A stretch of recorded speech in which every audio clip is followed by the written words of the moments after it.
নমস্কার সকলকে। আজকে শুভ মহালয়া। আর এই মহালয়ার আন্তরিক শুভেচ্ছা এবং অভিনন্দন জানিয়ে আজকের এই ভিডিওটা শুরু করছি। বাঙালির প্রধান উৎসব দুর্গাপুজো। আর এই মহালয়া পার হওয়া মানেই কিন্তু বাঙালির মনের মধ্যে একটা পুজো পুজো ভাব চলে আসে। আলাদা রকমই একটা খুশি আসে। আর এই খুশিটা কিন্তু এই বছর দ্বিগুণ হয়ে যেতে চলেছে। বিশেষ করে যারা বাংলার ফুটবলকে ভালোবাসো, ফুটবল লাভার আছো তাদের জন্যে। কারণ আবার কিন্তু আসতে চলেছে আইএফএ শিল্ড, যেটা ভারতবর্ষের সবথেকে পুরানো এবং ঐতিহ্যবাহী ফুটবল লিগ। তো এই লিগ কবে থেকে শুরু হবে, কোন কোন দল অংশগ্রহণ করবে, সেই সমস্ত বিষয় এই ভিডিওতে ডিটেলসে আলোচনা করব। এবং সেই সঙ্গে আনোয়ার আলীর বিষয়টা নিয়ে কিন্তু আবার নতুন করে মাথা চাগার দিয়ে উঠেছে।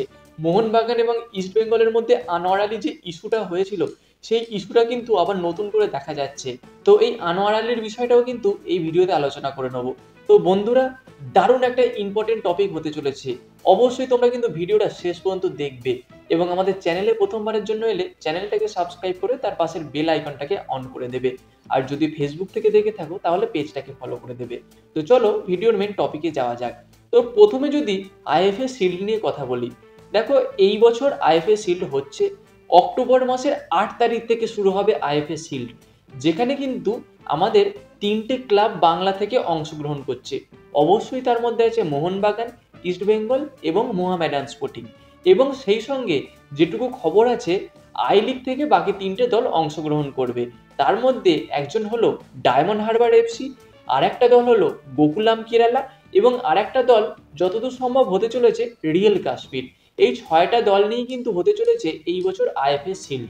আর এই আইএফএ শিল্ড সম্পর্কে নতুন করে তোমাদের কাছে আমার বলার মতো কিছুই নেই। সবথেকে ভারতবর্ষের পুরানো এবং ঐতিহ্যবাহী ফুটবল টুর্নামেন্টের মধ্যে একটা কিন্তু এই আইএফএ শিল্ড। আর এই বছর যদি এই আইএফএ শিল্ডের ডার্বি অনুষ্ঠিত হয়, তাহলে কিন্তু ডুরান্ড কাপের থেকেও বেশি দর্শক দেখা যাবে এই ডার্বিতে। যতদূর সম্ভব ডার্বিটা হতে চলেছে 12ই অক্টোবর। তবে এই যে 12ই অক্টোবর ডার্বিটা হবে, এর কিন্তু সঠিক কোনো আপডেট এইটা নয়। আমি একটা রিউমোর থেকে জেনে এইটা তোমাদেরকে জানাচ্ছি। মানে বলতে পারো কোনো অফিসিয়াল একটা আপডেট নয়, একটা রিউমোর বেরিয়েছিল, সেইটাই আমি তোমাদের সঙ্গে শেয়ার করলাম এই ডার্বির ব্যাপারটা নিয়ে। এবং এই আইএফএ শিল্ড শেষ হবে 17 বা 18 তারিখে, মানে অক্টোবর মাসের 17 বা 18 তারিখে কিন্তু এই আইএফএ শিল্ড শেষ হবে। তো বন্ধুরা, এই গেল আইএফএ শিল্ড নিয়ে আপডেট। আর এই পুজোর মুখে আইএফএ শিল্ড যে হবে এই খবরটা তোমরা পেলে, এইটা পেয়ে কার কার ভালো লাগছে বা এই বিষয়টা নিয়ে কারা ইন্টারেস্টেড আছো, তারা কিন্তু অবশ্যই কমেন্টে জানিও। এবার যদি আনোয়ার আলীর বিষয়টা নিয়ে কথা বলি, দেখো কথায় আছে পুরনো কাসুন্দি ঘেঁটে লাভ নেই।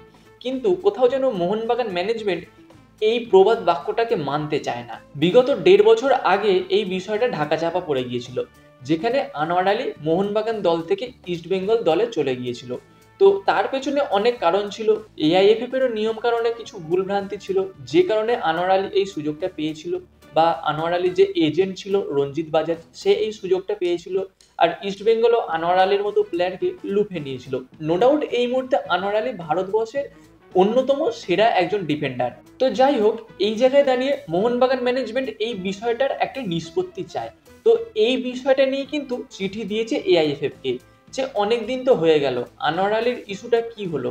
এই যে বিষয়টা একটা মাঝামাঝি পর্যায়ে থেকে গেল, আনোয়ার আলী ইস্টবেঙ্গলে খেলছে, মোহনবাগানে খেলছে না, বা যাই হোক, এই বিষয়টা এখন কি হবে, পুরোপুরি ক্লিয়ার একটা তথ্য চাইছে মোহনবাগান ম্যানেজমেন্ট। যে কারণে কিন্তু তারা এআইএফএফ কে চিঠি দিয়েছে। তো এই চিঠির উত্তর কবে আসে সেইটা এখনো জানা যায়নি। তো এই উত্তর যদি মোহনবাগানের ফেভারে যায়, তাহলে এর এগেনস্টে কিন্তু ইস্টবেঙ্গল স্টেপ নেবে। আর যদি মোহনবাগানের ফেভারে না যায়, তাহলে হয়তো মোহনবাগান সুপ্রিম কোর্টের কাছে যাবে। কারণ এই মুহূর্তে আমরা যেটা দেখছি, এআইএফএফ এর কিন্তু ক্ষমতা সেইভাবে কিছু নেই। কারণ গত বছর ইস্টবেঙ্গল সিএফএল জিতেছিল, যেটা নিয়ে একটা কন্ট্রোভার্সি দেখা গিয়েছিল। আবার এই বছর ইন্টারকাশি আই লিগ জিতলো, কিন্তু সেটা নিয়েও চার্চিল ব্রাদার্সের সঙ্গে একটা কন্ট্রোভার্সি দেখা দিল। তো অ্যাকচুয়ালি কি, এআইএফএফ কিন্তু রায় দিতে পারছে না। এআইএফএফ এর রায়টা আসছে সুপ্রিম কোর্টের থেকে। মানে যে দলের সমস্যা দেখা দিচ্ছে সেই দল সুপ্রিম কোর্টের দ্বারস্থ হচ্ছে, আর মহামান্য সুপ্রিম কোর্ট যে রায় দিচ্ছে সেই রায়টা কিন্তু এআইএফএফ দিচ্ছে। তো এই ক্ষেত্রে যদি আনোয়ার আলীর ইস্যুর কোনো উত্তর বা কোনো সমাধান যদি দিতে না পারে এআইএফএফ, তাহলে হয়তো মোহনবাগান ম্যানেজমেন্ট সুপ্রিম কোর্টের দ্বারস্থ হতে পারে। তো সেক্ষেত্রে সুপ্রিম কোর্ট কি রায় দেয় তার উপরে হয়তো বাকিটা নির্ভর করছে। তবে যেহেতু এআইএফএফ এর নিয়মকানুনে অনেক ভুল ভ্রান্তি আছে, সেই সমস্ত ভুল ভ্রান্তিগুলো কিন্তু অনেকটাই শুধরে নেওয়া হয়েছে এই মুহূর্তে। আর এই ভুল ভ্রান্তিগুলো থাকলে কিন্তু ফিফা থেকে বলেছিল যে এই বছর কিন্তু এআইএফএফ কে ব্যান করা হবে। তো এই সমস্ত কারণের জন্য কিন্তু এআইএফএফ তার সমস্ত ভুল ভ্রান্তি যা ছিল নিয়ম কানুনে সেগুলো কিন্তু অনেকটাই সংশোধন করে ফেলেছে। তবে এখন প্রশ্ন হলো আনোয়ার আলীর বিষয়টা কি হবে, সেটা এই মুহূর্তে নির্ভর করছে এআইএফএফ এর ওপর। এআইএফএফ কি রায় দেয় তার উপরে কিন্তু বাকি বিষয়টা ঝুলে রয়েছে। মানে এক কথায় সেই পুরনো কেস কিন্তু আবার খুললো, আনোয়ার আলী ইস্যু কিন্তু আবার বেশ কিছুদিন চলবে। তো যাই হোক, এই বিষয়টা কারা কিভাবে দেখছো, মোহনবাগান সমর্থকরা কিভাবে দেখছো বা ইস্টবেঙ্গল সমর্থকরা এই বিষয়টা কিভাবে নিচ্ছ, তোমরা অবশ্যই কমেন্টে জানিও।